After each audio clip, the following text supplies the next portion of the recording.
All right, here's what you need. These are the materials. You need an 11-inch by 15-inch cutout of polypropylene fabric, and I will write that down for you. You just need one piece. You need two 7-inch pieces of elastic, that's 7 inches, and you can do a 1/4 inch or 1/8 inch wide elastic. I'm thinking the 1/4 inch might be a little bit more comfortable for long-term wear. It seems like these masks may be only allowed to be used on a one-time per shift use, which means the nurse or the doctor or the orderlies that are wearing it can only wear this one mask for their long, either 8, 10, or 12-hour shifts. So 1/4 inch will be less cutting into the ear, and an 1/8 inch might be a little too sharp, if you will. And then you need a 4-inch, either 16 gauge or 18 gauge piece of wire. This is a brass wire I found at my local hardware store.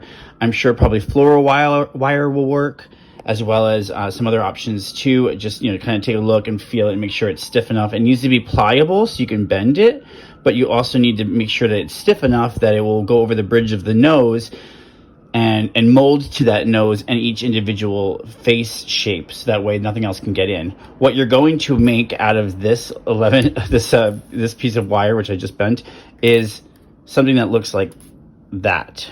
What you're doing is, with a piece of pliers or any kind of tool that you want, you're just bending in the sharp edges after you've cut it, so that way it doesn't poke through the fabric either when it's being worn or when it's being laundered.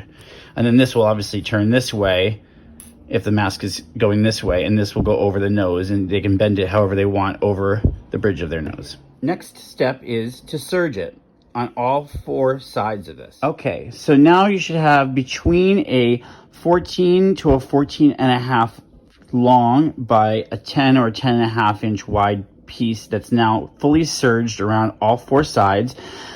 Keep in mind when you're serging that you can, serge between a 1/4 to a 1/2 inch off on each side, depending upon your level of skills, your how fast you want to go, and your comfortability level with the machine. Now you've lined it up long ways, so it's 14 high or 14.5 high, and then 10.5 inch wide. You're gonna fold twice. The first time you're gonna fold from the bottom up 4 inches. Okay, so I have it right here at 14 inches right now. I'll fold this over, and then from the top again at 4 inches, I will fold over that as well. And then you should have the start of the actual face mask in the dimensions it should. And here we go. Here we go now. When it's fully folded, it should now be 6 inches high by the same exact width that we had before.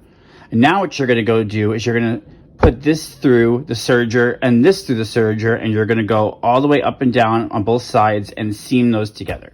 All right, here we are again. It's now been serged on both sides, creating what now is a pocket. Much like a pillowcase, those decorative ones that you put on your bed that no one ever uses, it's like that. Now the pocket, the reason why we have a pocket with a flap over it is that when this does get crunched up and around the face, this tends to open up and elongate a little bit. So you want to make sure there's enough room underneath, see, to hide what will be either your cutout coffee filter, your vacuum cleaner filter, or a dry Swiffer sheet, which they're saying are the closest filters to the actual correct N95 mask. Granted, this is not an N95 mask that we're making, nor is it even technically medical grade, but this is the closest we can get with the supplies that we've researched and the household items we can find to make something as close to it as possible. Basically, you will then put your coffee filter or your Swiffer sheet or whatever inside here, and then when they're done, each medical professional can take the filter out, throw it away, and then they can either put another filter in immediately if all hands on deck and they don't have time to clean it, or they can toss the coffee filter out and then put this, once it's completed, in the laundry. All right, next step. Using our now folded over metal bar brace, you're going to find the center of the mask using your handy dandy ruler, and find the center, or at least a rough center. It doesn't have to be an exact center, but just, do realize that this is going to be on someone who's going to wear this for the majority of a 10, maybe 8, hopefully, but if not a 12-hour or more shift. They want to be comfortable. It needs to be centered as possible because they're going to be wearing this for long periods of time.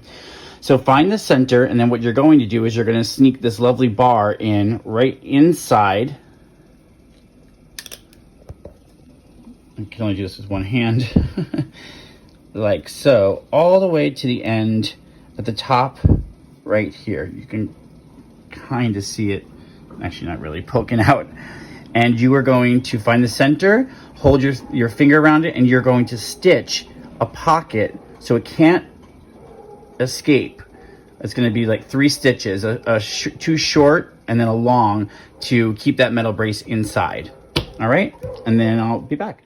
All right, now here you go.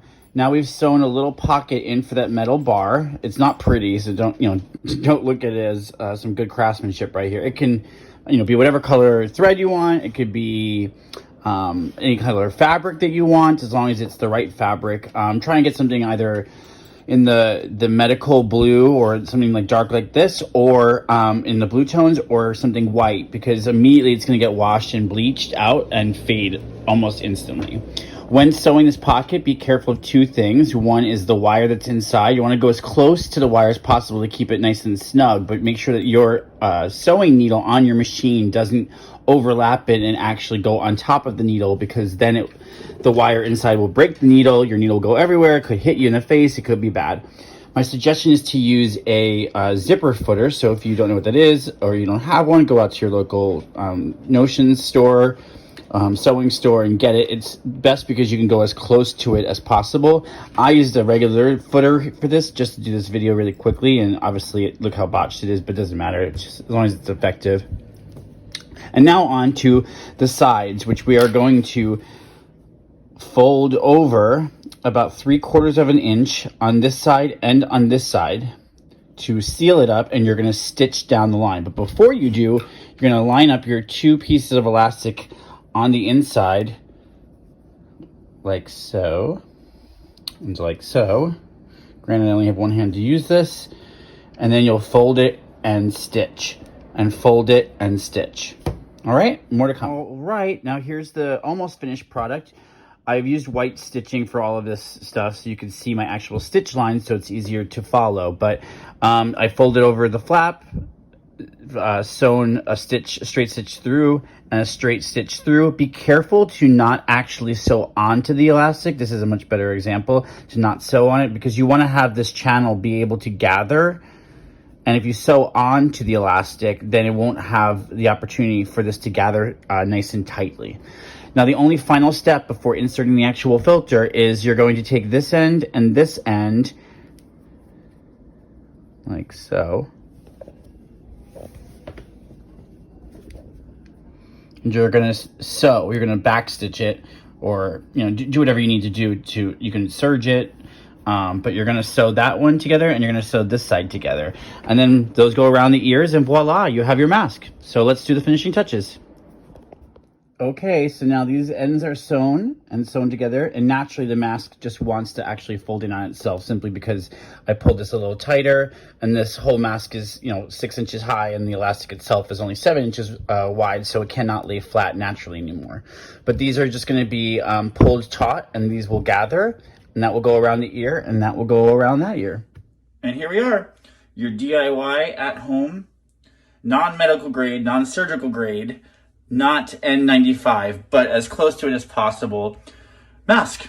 And inside here is where you place your coffee filter, or your Swiffer dry sheet, or your vacuum filter. Make sure you cut them out between 8 inches wide by 5 inches long, and insert it. On the inside, you have the elastics go around your ear, some comfortability and some give for both different size heads, as well as different lengths of head.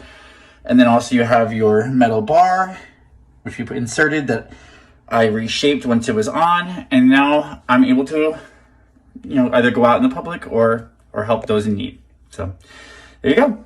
Take care. Thank you, everyone. Be safe, be healthy. Bye.